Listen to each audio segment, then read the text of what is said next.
Welcome in, everyone, to this episode of Rock Rants. My name is Ryan, here with, Smiggy. and today we're going to be talking about Starset. Starset just released an album a few weeks ago called Silos. It's kind of a surprise release. They announced it like, hey, by the way, new album in like 10 days. Just popped up on my Spotify, and here we are. A little bit of background. I personally really like Starset. It's one of my wife's favorite bands, if not her favorite. She's got a playlist of all their songs that she listens to in the car, just on shuffle. And when we're in the car, we listen to them a lot. We've gotten to see this band several times live, all in different settings, which I'll kind of get into a little bit later. But yeah, we've been listening to them. I think we heard My Demons in 2014. So I mean, like a little over 10 years been listening to Starset. So always exciting when a new album comes out. Now, Smiggleton, what's your experience with Starset? Well, you get to listen to your demons now again. It is me, your boy, Smiggleton. I actually, I don't even want to say pleasantly surprised because I didn't really know what to kind of think or expect because I have no background with Starset, period. It's another one of those bands where maybe I've listened to one or two songs. Like if I heard it, maybe I recognize it, but I wouldn't be able to tell you. I mean, now obviously listening to this album, but before I don't think I'd have been able to tell you any specific songs from them. But I did say in my notes here that in a loose sense, I think this is exactly what I wanted Avenged Sevenfold's The Stage album to be. I think there's interesting. Because there's a lot of similar themes here. So to kind of continue in there, I thought this album it kind of like intertwined like cinematic rock, and it has like a very atmospheric tone, kind of like we said with the Deftones album. And I think it makes it almost like a sci-fi storytelling that hit a certain emotional gravitas, I guess. And like I said, I didn't really know what to expect because I've only listened to a song here and there, but the production value on each song is top notch. And there's not too many points where even a single note played or like the vocal pitch, anything in a song feels out of place. So I like this album a lot. I think there are certainly highs and lows to it that we'll get into in a little bit here, but I drew an immediate comparison to the Deftones album that we did, and then The Stage, which I really didn't like, but I think if it took more of a turn like this, maybe a little better songwriting like this album has, maybe it would have hit. But overall, That's interesting. Good impression. Interesting you say good impression, that you like it, and it reminds you of an album you thought was mediocre and an album that you hated. So it's funny, like, okay. So now we got one in each each tier of what this type of album needed to be. Avenged Sevenfold had that. It was almost like Neil deGrasse Tyson levels of cringe on some songs, including when Neil deGrasse Tyson was on their song. Yes, point received, taken, game, set, match on that one. And then, like I said, Deftones, it wasn't bad. It just almost. And it's going to be crazy because you're going to listen to a lot of the points that I make here, and you're going to think, well, you said that was a bad thing for Deftones. You didn't like that when Deftones did it. Why do you like it when Starset? And yes, it is because I like your wife more than you. But I honestly, if you legitimately ask me those questions, I don't know what answer I'd be able to give you, because a lot of the strengths and stuff that I do find in this album were kind of the weaknesses that I did find in Deftones. So I don't know if it's just the way that they write the music, the better consistency to it, specific to, I couldn't tell you what right now, but I don't know. Good album. Well, I'm excited to hear your thoughts on it, because this album, from what I've seen, has very mixed reviews. I'm not going to get into what people have said yet, like specifically or quotes or anything, but basically this is their fifth studio album. They formed in 2013. I think, like I said, 2014 is when I heard the song My Demons, which was really popular. First album being Transmissions. Vessels, their second album, came out in 2017. Their third album, which most people, I shouldn't say most, a lot of people I've seen say is their least favorite, called Divisions. That used to be one of my favorites. Just a side note, we got to go to that album release concert that they did. So the day that it came out, they were playing in Cincinnati. So we got to go to Bogart's, see them play the album live for the first time, which was really cool. And then they went and played their hits and everything. So that one's got kind of a special place for me. That was a fun show. Then their fourth studio album, and my favorite, Horizons, came out in 2021. Now, in between then and 2025, when they released this album, they had released a couple singles. And that seemed like that was the direction they were going. Like we talked about last episode, was they were just going to start releasing singles every few months.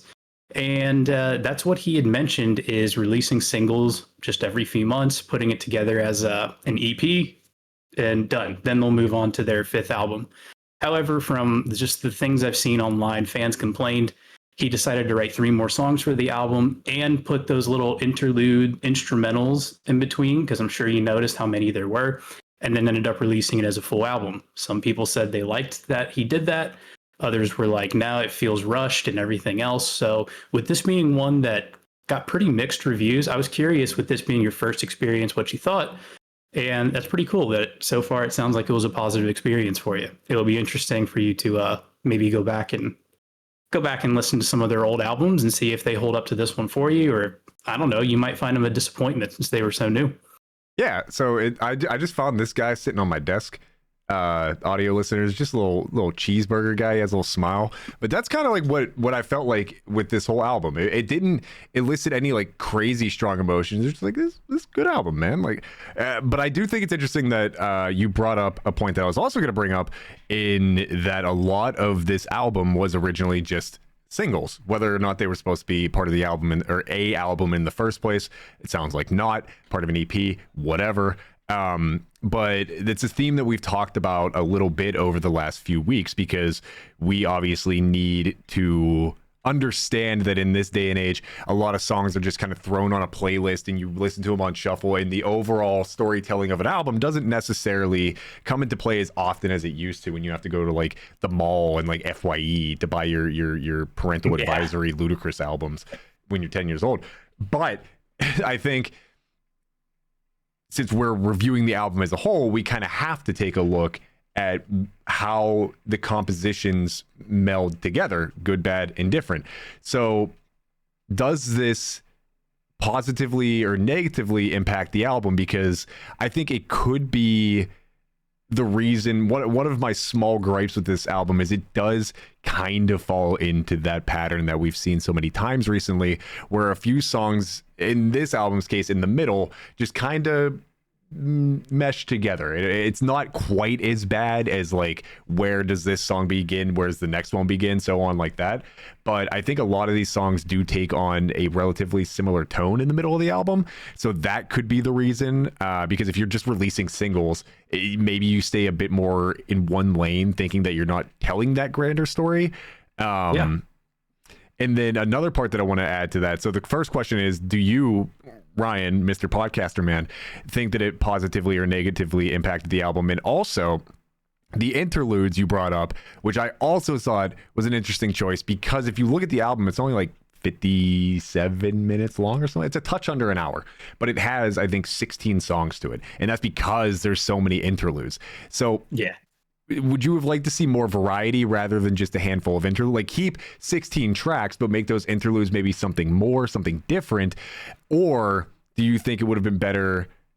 And what I think would have been better, because the interludes I think are actually really good, but just add them as beginnings of songs, which I know in terms of time of the album doesn't change anything, but in terms of downloading the songs or just the listenability of it, if you have it on shuffle, whatever, I think if you just either take them out, I think if you either make them like different styles of songs or just attach the interlude to the song that comes after it, I think either one of those would have been a better choice. But what do you think?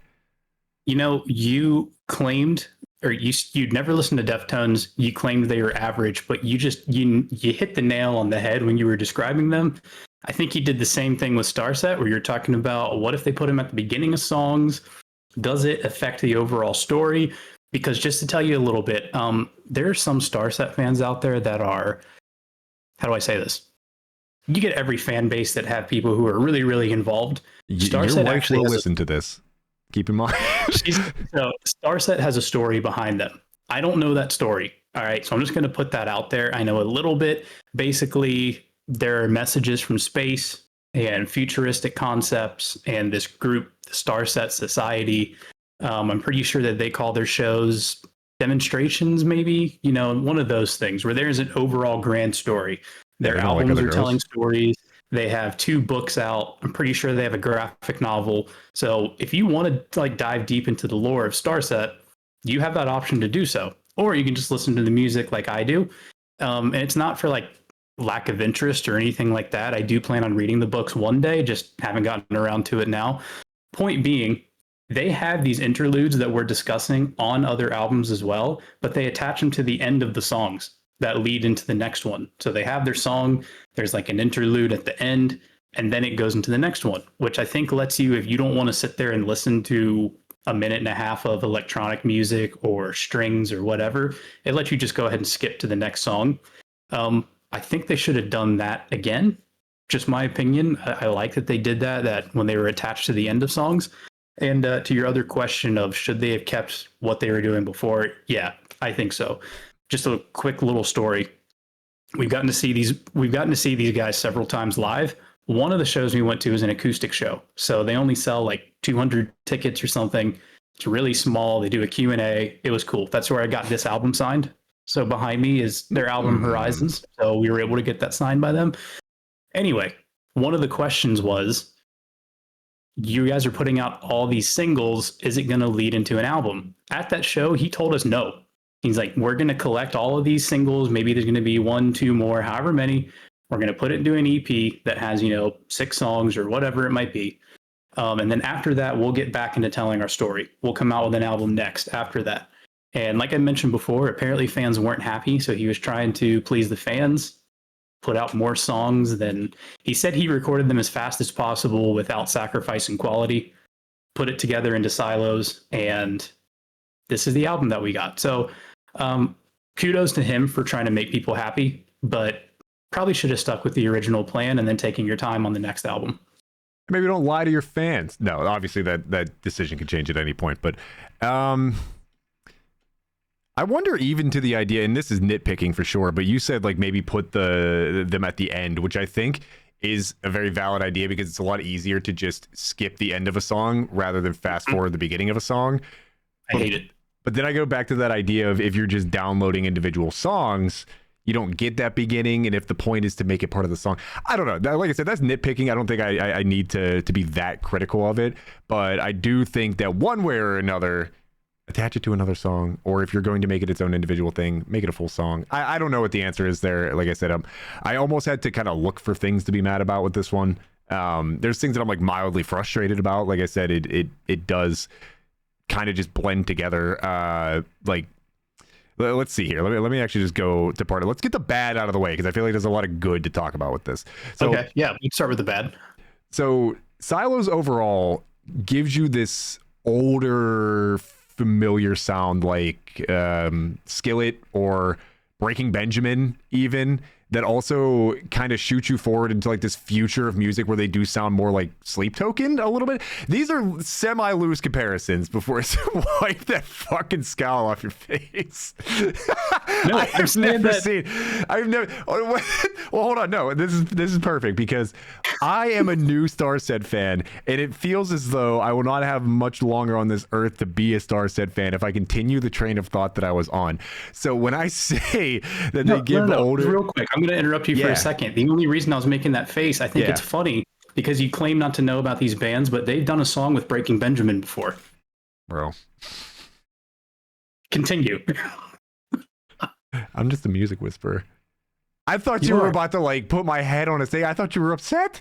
We were going to have our first podcast therapy session over Breaking Benjamin and Skillet. I was just confused. I was confused. You're like, oh yeah, I don't know anything about these guys. However, and then you just here's name of band that they've played with, and apparently I'm 2 for 2 on banking Deftones and them for what they're supposed to be. I don't know. Maybe my brain just be working a little different like that, a little philosophical about it. Sorry. No. So again, it gives you like that older, familiar Skillet Breaking Benjamin sound, but it also takes you into like what the future of music, the present, but what the future of music is going to be, which sounds similar to Sleep Token. And I know Deftones are an older band, but what they're still doing with their music. But what I didn't love is that it doesn't really push into any new territory, which most of the album does play it safe with like the formula that they've established. It has dynamic build-ups, like an electronic rock fusion, a bunch of like spoken word verses, passages, whatever. It almost never lacks in real quality, but the lack of risks kind of make parts of the album feel like you've been there before. I don't want to say predictable, but kind of like that. And like I said before, I don't think in this instance it's nearly as damning as it has been with other bands. Not to dunk on Sleep Token again, because I've actually been listening to that album a decent amount lately. I've kind of just like been going back into all the albums that we've reviewed. Like, oh, man, it's pretty good, man. Let's just keep listening to it. So I don't think it's like as damning as Sleep Tokens was, where literally is, you know, as okay as that album is, the first 3 songs, whatever it was, they just, you couldn't tell where one ended and one began. It just wasn't possible. But what I did like that Starset did with it is they minimize repetition as best as possible. And even in a string of songs where you can hear a similar composition, the emotional extraction each song brings, for a Neil deGrasse Tyson way of putting it, does have its own individual tone to some extent. So I don't know. Like I said, I'm nitpicking at things for sure, but again, that familiarity that they probably got from releasing a bunch of singles and then combining them is one of the only things, but it is one of the things that I take a few points off of this album for. Yeah, so I think it was well said. If those are the only negatives, that still sounds like a pretty good album to me. So my only negatives that I had for this, I didn't mind some of the instrumentals. I just thought there were too many. And as somebody who was keeping up with the singles as they were coming out, it was a little disappointing to get a full album and there were only 3 new songs on it, not including just the instrumental electronic stuff on it. But I understand the behind the scenes stuff and his thinking behind it. I still got 3 new songs out of it, you know, so I shouldn't complain too much. But that's it. You know, most of the time with these guys, I'm not going to lie, my favorite album that I mentioned, Horizons, that's sitting back there, I didn't even know that one came out. I just apparently was completely out of tune and had no clue. Brittany and I just were like, hold on, like a new Starset album's been out for a month and we haven't listened to it. So just getting like so many of those songs brand new, hearing them for the first time, it was great. So that's just a cooler experience than getting three new songs. And that's pretty much it. Only other complaint, I guess, I mean, I like when songs are heavier. I'm just going to come out and say first here before we talk about our favorites. Brave New World is Brave New World is my favorite song on this. I think it's bingo. We mark it on the bingo card. It's the same. It's finally the same fucking song. Brave New World is it's number 1, guaranteed for both of us. Yes, Brave New World is also mine. Go on. No, they've done like stuff with, you know, harsh vocals and heavy guitars and all that stuff. They're no strangers to it, but I would argue that this is probably the heaviest song they've come out with. So when this came out as a single, I'm like, I am so excited for the direction that they're heading for this new music. And even though there were other heavier ones like Dystopia and things like that, Degenerate, just none of them lived up to that. And to just bring up an argument where you said they were staying kind of safe, I would say. I know what you mean when it comes to some of the songs for Brave New World, the way they have like the strings in there and the silence, like where it's just quiet and like during the song and then just springs back up. And yeah, that song it's incredible. It's definitely my top 3 for Starset songs of all time. It might be number 1. But it's my number 1, but that, you know, different tiering list. Okay, so not to interrupt, but while we're still on this topic of I don't know, almost like a bloatation of songs in this being 16 in an hour, and the idea that some of them sound a little samey, even if that's not the worst thing in the world. So even if I think even if you leave a few tracks off of this, I think you get a little bit of a renewed sense of freshness that maybe is missing from a lot of modern day albums that we've talked about. Like I said, a lot of albums that we've talked about have had a similar issue where a few songs just kind of bleed together. Is it because like all art is stolen and it's impossible to be original now? Is it because it's easier to play it safe and keep a consistent sound that you know your diehard fans are going to stick with? Is it even, this is the main question, is it even a bad thing that we've heard so many albums where stretches sound so similar? Or are we just kind of being like slaves to the idea that the newer, better, bigger thing is right around the corner if you try and risk it? Is there even a need to do that sometimes? I would say that they change it up enough for me that I don't think I can tell when one song ends and another one starts, which I know you said it's not that bad, like how you were feeling with Sleep Token. I think they do enough difference in this. I'm trying to picture if they didn't have the instrumentals in between, if I would be feeling different about it, but it's hard to say. If you go back and listen to older Starset, I don't know how to Mhm. explain it. They sound different, but it's familiar. Like you said, they change it up just enough and they experiment just enough to where you're not like, uh-oh, like they're changing their sound too much. But I've never listened to an album of theirs and said, oh yeah, this sounds exactly the same as the last one. While we're Fair. on this topic, I want to ask you about a specific song. So if you'd like to turn it on, perhaps, if you need to. The song in question is Toxic. Oh, yeah, yeah, yeah.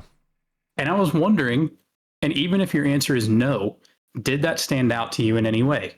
And I have a follow up to it. I am going to go ahead and immediately concede that whatever water you're trying to lead me to, I'm not going to be able to drink from. I don't know That's fair. what reference you're trying to lead me to, This isn't a but setup. No, it's not a setup. Just well, genuine opinion. okay, fair. Because I actually did really like this song. I probably definitely top 3, maybe number 2 after Brave New World. I think it did not in the same way necessarily, but I think it did a lot of similar things that Brave New World did, where it mixes like lighter vocals that are kind of almost over more orchestral instrumentals, and then they hit a point where they just drop the fucking hammer on it and get the the growls going and just hit heavy chords and stuff. But neither one of those styles overstays its welcome to where it falls into the songs. I love it. That's great. That's what I mean. There was no setup to that. I'm asking because we were talking about them playing it safe. Toxic is a huge shift from stuff that they've done in the past. Mainly just, I don't know how to describe like the verses and things like that, or that, how the chorus sounds different, but there's the one part in there where he kind of raps. It's like zoomers and boomers and commie consumers and whatever he says. Get on And the label. Get on a track with Lil Wayne. yeah, and people were like, what is happening? Like, why is my Starset, my space band, my rock group, why is he rapping over this? I remember going on like the subreddit when it came out and reading people's opinions, and there were people who hated it. They're like, this is the worst thing I've ever heard. I can't believe they deviated this much. This is insane. And it was so crazy because over the next few weeks, the tone completely shifted around that song. And people were like, you know what? This kind of bangs. Like, this is really good, including my wife. So when that song came out, we were in the car and we listened to it. And she was like, I think this is the first miss. Like, this is their first flop. Oh. It's not good. Now it's one of her favorites. And she's like, I don't know why. Say, not often the fair lady is wrong. Yeah. So it went from least favorite, her saying this might be Starset's first like flop, to now it's one of her favorites. So I was just wondering, from someone who hadn't listened to them for a long time, first experience, what Toxic was like for you. I mean, also to be fair, I have said a number of times that like I'm a metalhead through and through, but probably the second most listened besides video game music is probably some sort of like R&B, not like pure rap or anything, but so like I said, I think the best Linkin Park album was the one I did with Jay-Z. So to set that tone is, and I mean obviously they have Mike Shinoda and everything too, so like I have never been a hater of that style. I've actually very much so enjoyed when bands find a way to do that, because I know Sleep Token, not to keep going back to that insanely mid album, did a very similar thing on like a few of their songs, and I thought that worked very well. So whenever bands are able to do that successfully, I got no issues with it. As a matter of fact, like I said, that's probably my second favorite song. But here's an opinion I want of yours, because I said that there was, I don't remember what I said, I'll be honest, but the song that I want you to give me your opinion on is The Antihero's Journey. How did you feel about that song? Is that one of the instrumental songs? Yes. I don't know. And I'll be honest, because when this album came out, probably the first 2 times I listened to it straight through. Every time after that, and I've listened to this, I mean, I can't even count how many times I skip them. I don't know. Which is fair. The only one that I remember standing out to me was the Temple of Milton. One, because I kind of liked it. It was spooky sounding, if I'm remembering the right one. And two, Temple of Milton is such a goofy name to me. That's what got me as soon Milton, as you said like it. that's like a that's like your 4-year-old white neighbor in his New Balances, you know. So it didn't fit the sound of it. But that's the only one I remember. But why were you wondering? Did it stand out to you? I'm listening to old Millhouse now, and he's party rocking. Because I said, and maybe even this fall, I want to go back and listen to all the interludes now, because not in the same way, but this song is kind of hitting a same chord as what I'm about to say here. And I thought that the Antihero's Journey it could be like a track in like Diablo, like the video game Diablo. It has like a certain video game soundtrack aesthetic to it, while still being that almost like chorus of angels vocal sound. But if you go back and listen to it and you imagine that you're just at the peak of like a dramatic cutscene in a game like Diablo or any like action game, dramatic game, whatever, I thought that fit kind of perfectly for that. Which again, obviously, we came from Twitch streaming, big video game nerds. I thought that was kind of cool. And now I'm wondering if all the interludes do that, because even Temple of Milton, not in the same way, but sounded like maybe it could have been. I just went and skimmed through it while you were saying that, and I totally understand what you're saying. And I think if you and I ever make a video game for some reason, even though I have no experience, maybe we should ask Dustin Bates if he would want to do like the soundtrack to it, because that's a really good point. Honestly, if you put it in that term, like video game music, that's good. Yeah, I can see it. Sound pretty good. Maybe I just need to look at these instrumentals with like a different mindset, you know? Don't go into it expecting a Starset song. Expect some nice video game music. There you go. I mean, again, I have the advantage of like not knowing what Starset is supposed to be, so I don't have like a bias toward. Like if I hear that, I'm like, oh, this is stupid video game music. I want Starset. No, I'm just like, oh, this is a cool song that happens to be a Starset song. So I don't know if like subconscious bias plays into that at all, but I don't know. I thought that was pretty cool. Now, here's something I want to ask you about Starset, because I think once upon a time, some 2-3 months ago, whenever we started this podcast, we did an episode about AI and its place in the industry. And I want to say, correct me if I'm wrong, you brought up that this band had some relation to maybe using AI? They do. So basically, Starset a lot of the time will come out with visualizers for their songs, and then they'll come out with a music video. So they'll actually upload it twice. For Horizons, a lot of the visualizers were similar, to where it's just kind of cool flashing lights and everything. But for this, the visualizers looked suspiciously AI. And when Dustin was asked about it, and people were saying, I'm pretty sure this is AI, this isn't okay, he admitted that it was AI. Now, he didn't just go use a free platform or anything like that. Basically, he hired several artists to have a machine learn the artist's style, paid them to do it, but are now like that. Their style is now being used to make their visualizers. And he was saying, if you were just to go steal other people's artwork and this and that, yeah, AI is bad. But in this case, people are still getting paid. Less resources are being used than if you were to go the traditional route, I guess, of creating other visualizers. I don't know. I don't know the ins and outs of it.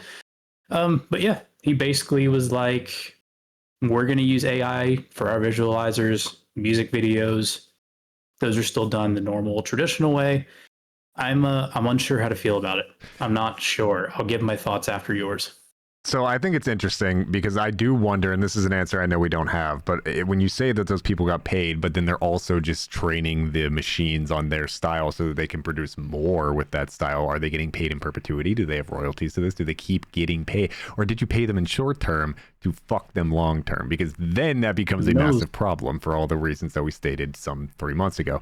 But I do think it's very interesting, because I was reading some quotes, or some paraphrase quotes from Bates that basically said something to the effect of, I see a future where anyone will be able to cover any song in any style with the use of AI, and how that could bring about an age of anxiety, loss of personal connection, isolation, and as Smiggy, have so painstakingly said, the loss of creative ability and freedom. So feels kind of interesting. I just think it's funny how you're gonna say that and then be like, man, we're just gonna. Now maybe again I could be proven wrong with how they utilize the visualizers and stuff, but at the least you are tiptoeing a line that you and most people in the industry and in the arts in general seem to want to tiptoe further away from, lest we become the Velvet Sunset, whatever the fuck that band was called, because I actually don't remember now. But regardless. I want your opinion now, because I think this factoid didn't change anything about the album for me. But since we were so staunch in our stance on AI the first time we talked about it, I feel like we at least have to give, a thoughtful opinion on this. Here's my thing. To give Dustin and the rest of the band some credit, they work incredibly hard. So with their songwriting, with their recording, their touring schedule, if you ever get to go to one of their shows, highly recommend. The lights and lasers and production and the videos they have playing behind them during the shows, so much work goes into it. Not just from them, but people that they hire and people that they get help from. It's crazy. Okay, crazy talented. Lots of work goes into it from them and other people. He did hire those artists for his AI learning tool or whatever. I don't know what the right terms are. But like you said, are they continuing to get paid? Who knows? Probably not. I don't know. Maybe. But the thing is, so much work goes into then, like, they still hire people for their regular music videos, for their touring schedules, for music production and writing and everything else under the sun. So I'm not saying it's okay. But I'm saying I hopefully they're going about it in the best way, and hopefully seeing the backlash, maybe he'll quit doing that. Is the hope, is that, brother, just stop. Like, you're not getting good responses from it. So you're telling me that they make these visualizers and music videos? And for the same song. Okay, so now it's...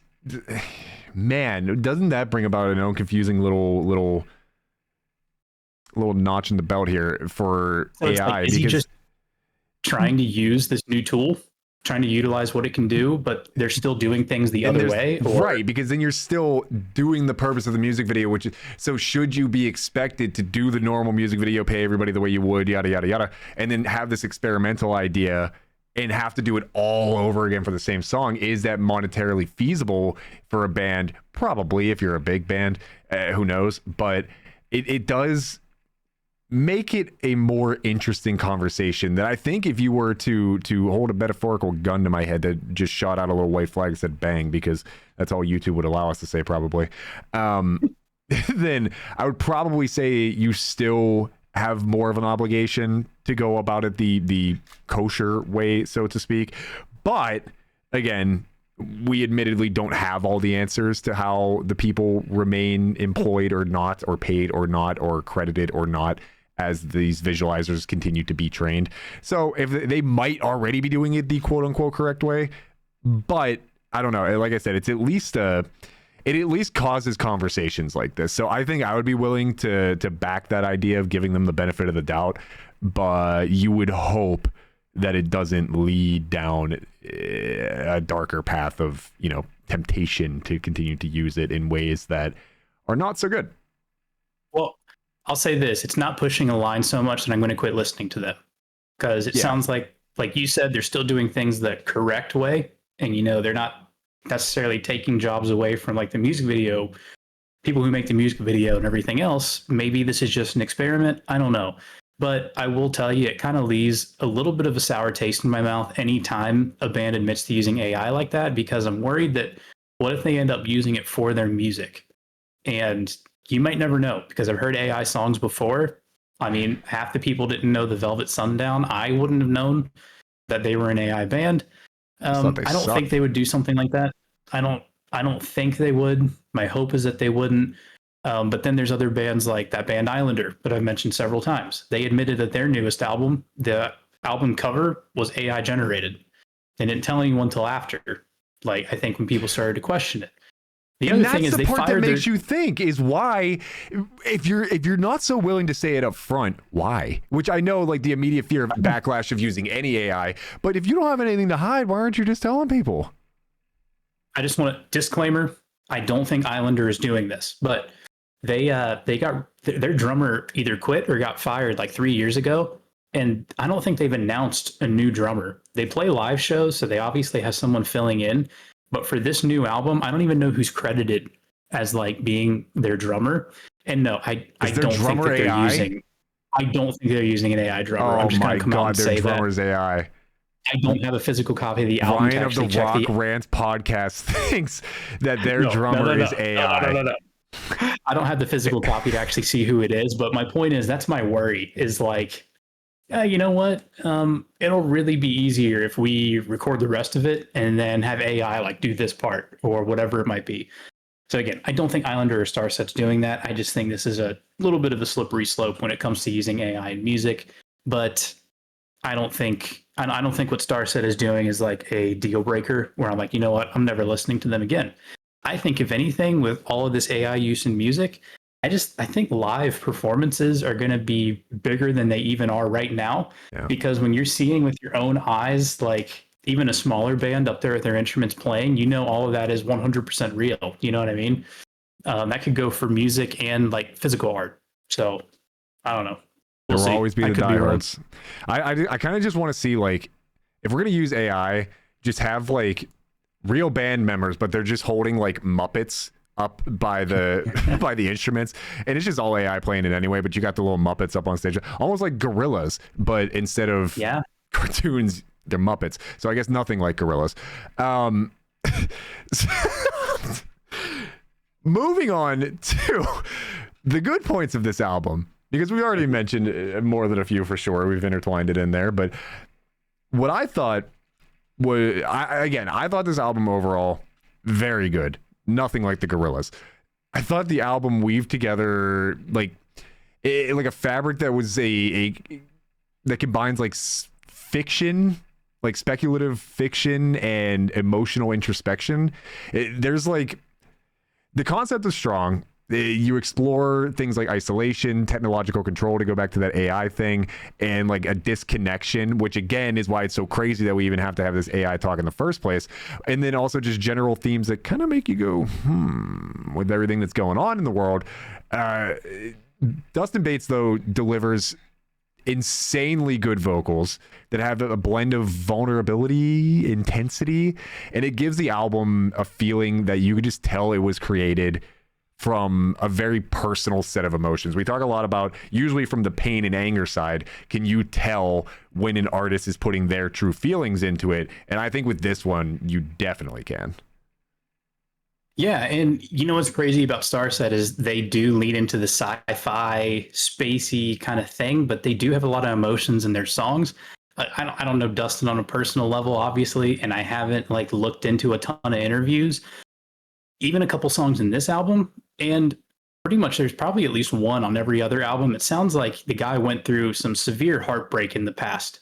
And there's a lot of songs about, lost love, in my opinion. Something else about Dustin that I just thought was really cool, and maybe you looked this up and saw it too. But did you know that he was a PhD candidate in electrical engineering at Ohio University? Because the band is from Columbus, so I almost consider them hometown. He's also done research with the U.S. Air Force and taught at the International Space University.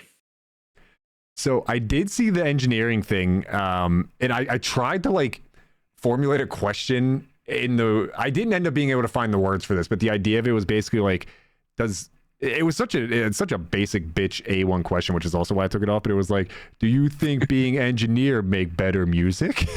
But the idea behind that was, the grander idea that I couldn't kind of vocalize in my head was, do you think that when you're in such a specific field that is much more known, like it's science, right? It's not known necessarily for its creativity. Now, engineering, obviously, a little bit of a different shake, but sciences aren't generally seen as being overly creative fields, and music obviously is. So do you think that having something a specialization that is so educated but also so different from the media that you're producing. Do you think that that can benefit you because you just kind of have a different brain than most musicians, or do you think that kind of stunts what you're able to do because, I don't know, again, just the way your brain works? I think it's a benefit. I think everyone has their place in music. You can be super smart, analytical, technical, and make awesome music no matter the genre. Or you can just be big dumb guy who bangs drums and writes angry songs and gets together with your friends in a garage and also make awesome music. So I think it's just it all depends. I think it all has like an influence in what kind of music you're making. But yeah, I do think it obviously the guy, I mean, super smart. His interest is in these spacey kind of things, and it helps in the music creation and songwriting part of it. Yeah, the songwriting part of it, 1,000%. Because again, the whole theme is that atmospheric, whatever you want to call it. So I guess having a bit of a better education in that side would be only beneficial. I love you know, the atmosphere. it Like is. Deftones, Starset, You know, Sleep Token. I don't feel as bad now about what I was about to say. It's because like I said about Deftones, I think it would be good. Actually, the way you explained it, because I believe you said your brother will like go on like a late drive, put windows down, put the heater on, and just blast that album because it just kind of lets you like ethereally float as a spirit being, which I think is amazing. But I think that's like the main and one of the only instances that I think that album becomes like a 9 out of 10. Whereas this one, I think it's got that versatility, baby. Like we're talking, you put a starting pitcher on the mound with Deftones, but we got Shohei Ohtani. We're hitting bombs and we're the number one in the rotation here with Starset. I think the difference is you're able, for me anyway, which means everybody else should believe in this too, that you can listen to this album in a multitude of different scenarios and it'll still kind of fit the vibe. So here's something I want to get your opinion on that kind of plays along with that. So tracks like Dystopia, which we mentioned earlier, Brave New World, which was apparently both of our favorites, they kind of stand out by driving momentum with layered arrangements. And they kind of switch between light vocals over orchestral instrumentals and harsh vocals over heavy chords and whatnot. We've seen a lot of bands try to do this balance, Ryan, and they don't do it all that well, or at least some of them haven't. But I think pretty much every time in this album that a song like that occurs, again, Brave New World being the perfect example of it, what do you think? Why do you think? How do you think they do it so different? What makes their version of trying this better? I wish I knew, because then I could incorporate it into my own music. I don't know. I honestly don't know. That's a good question that I don't have an answer for.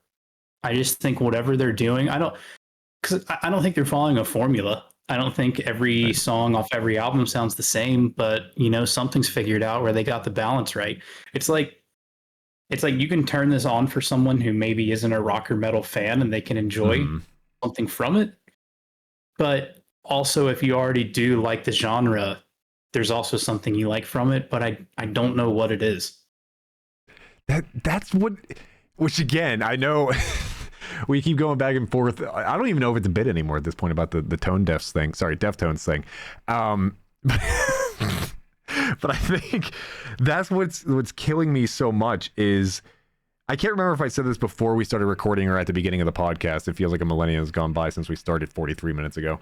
But that you were going to be upset with me because a lot of what I said were the at least average parts, if not downfalls, of the Deftones album was kind of what I found to be a good thing about this one. And I also couldn't necessarily explain why. It's not like they're doing anything crazy different between songs.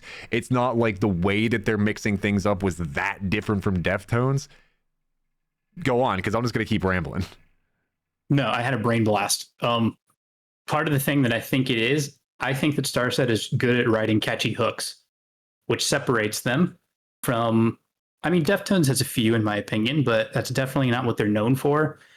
Sleep Token, I don't think catchy hooks really. They're experimental and mixture of sounds, I think, is what does it for me. But like Silos get stuck in my head all day. It's like one of my favorites. It's probably my second favorite on this album just because of the chorus. It gets stuck in my head. I can hear it. I could hear it in my head before I knew the words to it, just humming it, you know?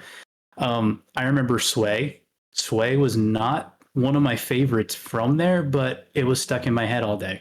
And it ended up growing on me. Every time I listened to Sway, the Sway, Sway, it kept playing over and over. So I do think that's something that they do different compared to the bands that we've talked about in the past. I think all the Starset songs in the past are like this, where there's something about it that's memorable from each one, even if it kind of sounds a little bit similar to others, because I think Sway and Head Over Heels and some of the other even though that one's a cover, some of the other slower ones, those are the ones that kind of sound similar to me on this album, but there's enough different about them, specifically the hooks, that I don't know. I think they stand out. I think smarter men have said dumber things. I think you nailed it.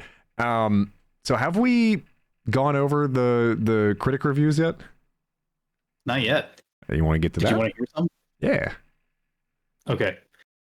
So I normally get this info just because on Wikipedia they have it all. This album debuted at blah blah blah blah on the billboards. That's not on there, so I don't know if it debuted at all. I don't know if it made it to the charts. They didn't have a section about reviews, so I just looked up a couple. One from a website called Music Board. They gave it a 4 out of 5 stars. So I don't think that's that bad. Said it's a solid collection of tracks. Basically, what they boiled it down to. Because I'm not gonna like read an entire review from someone else. Oh no, I thought that was literally all they said. I was like, that's such a lazy review for a 4 out of 5. But no, that makes sense. Carry on. Kerrang.com gave it a 4 out of 5 as well. Says the release of Silos, like everything Starset do, is loaded with surprise, with uncertainty, and like any mission into space, it'll blow minds. And then there's one from, let's see who did this one, albumoftheyear.org, which I had never heard of until now. 55 out of 100. Ooh. Said that they were not very impressed with what this album gave. They said, don't get me wrong, it's still decent. It's Starset. It's not bad by any means, but the standards I hold this band to are a lot higher than almost any other alternative metal band. So he's saying that they didn't live up to their potential, he or she. And on this website, it's kind of cool. They gave each song that wasn't an instrumental a review out of 100 as well. So if you were curious about any of those, I have them pulled up here. They gave Toxic a 20 out of 100. I'll just give that. So remember when I said that one was a little bit divisive? Boomers are haters, man. They don't want to see a young street soldier make it in the game. What do they give Brave New World? Brave New World is 85 out of 100. I'm putting it at a 95. Add 10 points to that. 95 out of 100 for Brave New World. All that tells me is whoever reviewed this just likes rock for rock, metal for metal, which is fine. Yeah. Like that's the power you get when you review things such as we have right here. But I feel like you kind of have an obligation when you're, somebody who does this for a living to have some sort of subjectiveness, like take your bias out of it. Like if you don't like the rapping, it doesn't make it a bad song, it just means you don't like the rapping. But I think objectively, it fits pretty damn well into the song. Something I wanted to point out about this album too, because after we did Monoskin, and it had all of the people who they worked with, they also had some of that listed for Silos. So I just started clicking on people to see people they worked with. What else have they done? They worked with someone named Johnny Andrews, and he's written multiple #1 singles, including I Am Machine and Painkiller by 3 Days Grace, Freak Like Me by Hailstorm, Stand Up by All That Remains. And he's also worked with Corey Taylor, Theory of a Dead Man, Flyleaf, Chiodos, lots of groups like that. Damn! And the other person that I ended up seeing with that, Dustin wrote all of these songs, but these guys are additions to some, like also got writing credits included on there. Cameron Mizzle, maybe is how you pronounce his last name, but he's worked with artists like Sleeping with Sirens, Memphis Mayfire, Machine Gun Kelly, and Avril Lavigne. So I thought that was pretty cool. Getting people who have written stuff like that to work on your album with you. I just kind of wish he didn't work with Machine Gun Kelly. I know he went like punk later on, but man, I don't. Avril Lavigne though, what a throwback! Yeah, I guess so, huh? Yeah, no, that is an impressive. My God, the list just kept going on and on, but that is impressive. So, because now I have written down what my rating is, but I'm almost stuck on the idea of potentially raising it, and if for no other reason than because I think it's simply just a better version of the Deftones album that we reviewed. I couldn't even get through the sentence. But I do have written down what my rating is and what my thoughts behind it are. So pretty simply, a theme that I kept coming back to was the album does sound kind of samey at points. Also, what song is playing in my ear right now? Because it's Brave New World. Perfect. Knew I liked that song. But I keep coming back to this idea that the album does sound very samey at points, but I also refuse to believe that in this instance it makes it worse for any reason. Like we said, there's not really a tangible way to explain why these themes hit harder than other albums had, unnamed albums that we have reviewed in the past. But it seems as though Starset. Listen, the album you've been pointing out all podcast is sitting under a grandfather clock. Okay, whatever, which is a beautiful clock, by the way. But if we're talking about dad rock, we're talking about Deftones, and we're talking about the new age being ushered in, Boomer, I think we have found it with this album. And I think Starset finds a good amount of variety within their sound. Basically everything that we have said, a good amount of variety in their sound without overcomplicating what they already know works. So I gave it a 7.5 out of 10. I was legitimately contemplating putting it up to an 8. Maybe it falls more like a 7.75 or a 7.8 or something like that. But to keep it not complicated, I'm going to stick with 7.5. But I could be convinced to take it up to an 8. Interesting on 2 points. One, just because I like to sit by my grandfather clock next to the fireplace, sipping tea with my readers on, listening to Deftones, does not make them dad rock. Live your life, King. I know I said mostly good things about this album, and the bad ones were still good. But I'm kind of with that guy or girl who gave it a 55 out of 100, because they said the standard they hold Starset up to is pretty high. Yeah. So I'm actually giving this one a 7. So I think it's interesting how you have it ranked just a little, half a point higher. But yeah, I'm sticking with a 7. If you were to take out all of the instrumentals or leave them in, whatever, I'm doing it as a whole album. Yeah. But even just focusing on the ones that I listen to over and over, I love Silos. I love Brave New World. I really, really like Dystopia. I think Ad Astra is awesome, which we didn't even mention. If you want to talk about ethereal, atmospheric, floaty, yeah. That one is so good. And so is the music video. And I don't know if the music video is AI or not, but regardless, I like it, and it fits the song really well. Yeah. But there's others on here that I don't hold in the same regard as other Starset songs. Like, I like Head Over Heels, but it's still not one of my favorites. I think Shattered Dreams is really good, but even compared to other Starset songs, it's not up there in a favorite. So because of that, I'm going 7. And for anyone listening for the first time, 5 out of 10 is our average, by the way. 5 means average. So if you want the most basic, boring, average album is 5. I'll let him back, though. So he said what he said. 7's still good. 7's good.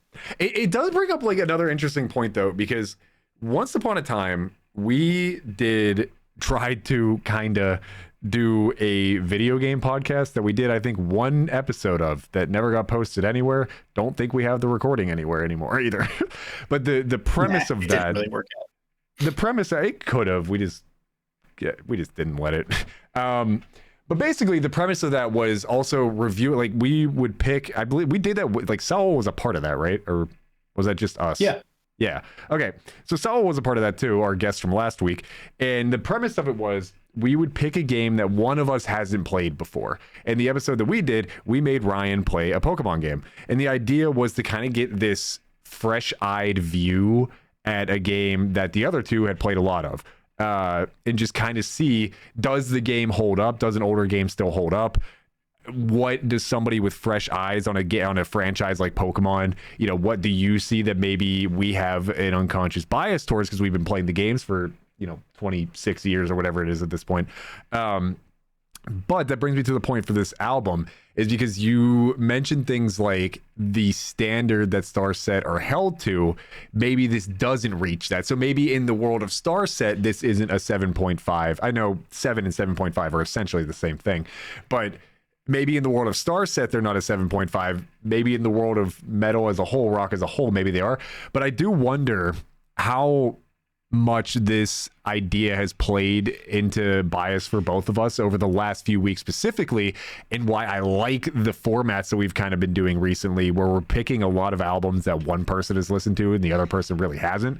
Because I think probably by everything you're saying, if I knew more about Starset, I would probably feel the same way. Maybe bump it down to a 7 myself. But I don't know. I guess there's not like a real question in here, just more of an insight to like how, who, what, when, where, when you listen to an album can really affect it. Because now I wonder if I go back and listen to other Starset things, if I thought this is a 7.5, am I going to think those are 8, 9, 9.5? So I'm curious, but now I have bias hoping that those are supposed to be better than this by your judgment. So it'll be a curious set of listens. Like, this sounds just like Silos. What is he talking about? So it'll be curious to see what that ends up being. But I thought it was interesting that you did essentially mention, and not in a bad way, but that you have this sort of bias towards what you expect Starset to be.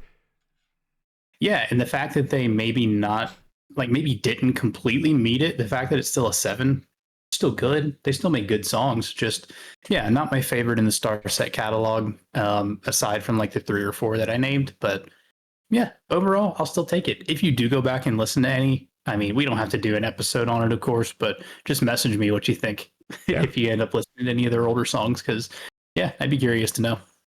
Yeah, I still have to go back. I actually did want to listen to more Deftones too, so maybe I'll listen to a bit of both of them and see who grabs my attention. I'm giving him a chance. I'm giving him a second chance. Listen, it could be good. Just because this album specifically was better than the other one. Also, this just means your wife has good taste in music. Also, I didn't hate the Deftones album. Who's better, Deftones or Sleep Token? Well, I think I literally said, what did I say? That Sleep Token had higher highs, but the Deftones album was more consistent, I think is exactly what I said. I think the Deftones album hit the mark it was trying to hit more consistently. Huh? Listen, Avenged Sevenfold was better than Deftones. System of a Down was better. No, I think just because I have listened to more Sleep Token, I would have to put them ahead. But you did say that if you're not a Deftones fan, maybe this isn't the first album for you.